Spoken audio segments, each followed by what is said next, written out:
भोंदू अशोक खरातचा आणखी एक कारनामा समोर आलाय। खरातनं अनेकांचे आधार कार्ड आणि पॅन कार्ड घेऊन कारनामे केलेत।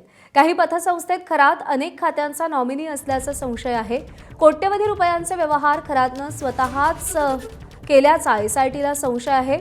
अशोक खरात स्वतःच सगळी खाती हाताळत होता अशी माहिती देखील समोर आली आहे, अशी शंका देखील उपस्थित होती आहे।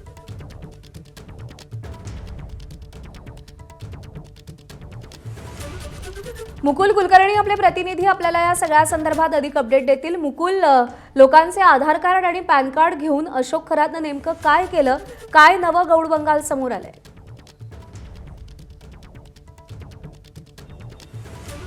आज जी सुनावणी झालेली त्या सुनावणीमध्ये देखील आधार कार्ड पॅन कार्डचा मुद्दा हा सरकारी पक्षाने उचलून धरलेला होता।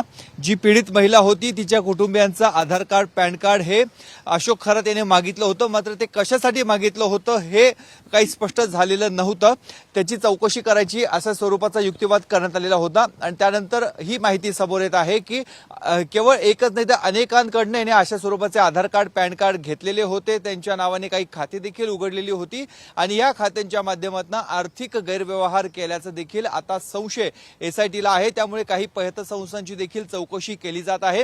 आपल्याला माहिती आहे याआधी जगदंबा पतसंस्थेमध्ये एका पदावर अशोक खरात होता। नामकरण आवारे देखील त्या संस्थेशी जोडले गेलेले होते, मात्र काही वर्षांपूर्वी त्यांनी राजीनामा दिला अशा स्वरूपाची माहिती नामकरण आवारे यांनी दिलेली होती। त्यामुळे त्यासह इतर काही पतसंस्थांची आता चौकशी सुरू आहे का हा प्रश्न या निमित्तानं उपस्थित होत आहे। परंतु अशोक खरात हा केवळ जमिनीचा गैरव्यवहार करत नव्हता, सावकारी करत नव्हता किंवा महिलांचं लैंगिक शोषण करत नव्हता, तर तो आर्थिक गैरव्यवहार देखील करत होता। अशाच दिशेने आता तपास सुरू झाला आहे।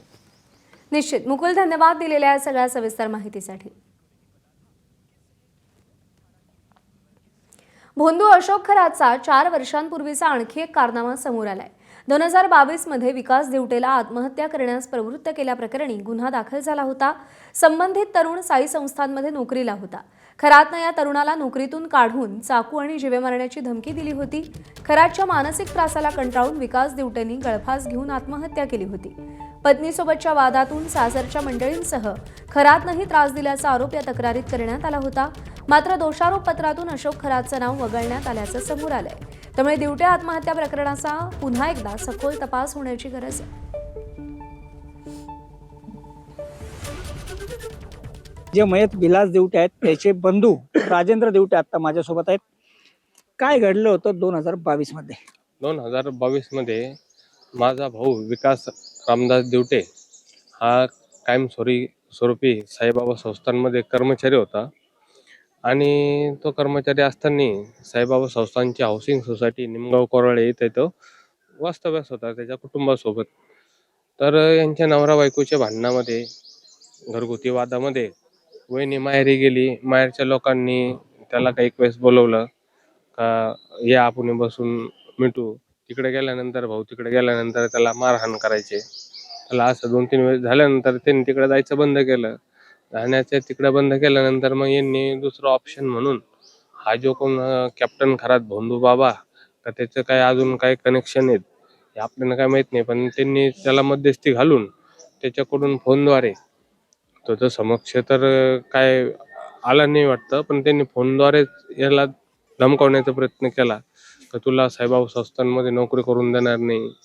मी कुठले अधिकारी म्हणताय 1 क्लास का वन क्लास 1 अधिकारी म्हणून मी माझी सगळ्यांसंग पोच आहे, तुला नोकरी करून देणार नाही, तुला जगू देणार नाही अशा धमक्या त्याला देण्यात आल्या। त्याच्यानंतर हे तर त्याचं कौटुंबिक आणि हे खरातच्या धमक्या तर होत्याच होत्या।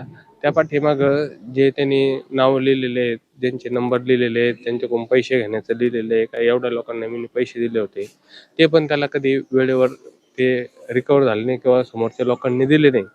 या सगळ्यांच्या कंटाळून त्यांनी ती आत्महत्येचं पाऊल उचललं। काय लिहिलं होतं त्याने त्यावेळेस त्या सुसाईड नोटमध्ये? सुसाईड नोटमध्ये तर त्यांनी स्पष्टपणे 4 पानाची सुसाईड नोट त्यांनी लिहून ठेवलेली होती। जेव्हा आम्ही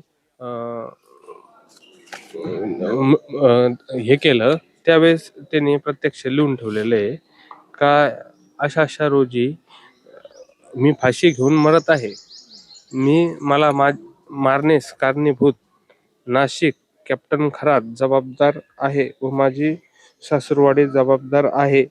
मला खरात महाराजने फोनवर धमकी दिली आहे व माझ्या मोबाईलमध्ये सर्व कॉल रेकॉर्डिंग्स आहेत. त्याच्यात कॉल रेकॉर्डिंग त्याचं ते पासवर्ड वगैरे काय मोबाईलचे होते ते सुद्धा त्यांनी नमूद करून ठेवलेले होते. मोबाईल हे पोलिसांनी जप्त केला, चिठ्ठी जप्त केली, सगळे काही परिस्थितीत नमूद केलेले असताना याच्यात पूर्ण चौकशी झाली नाही.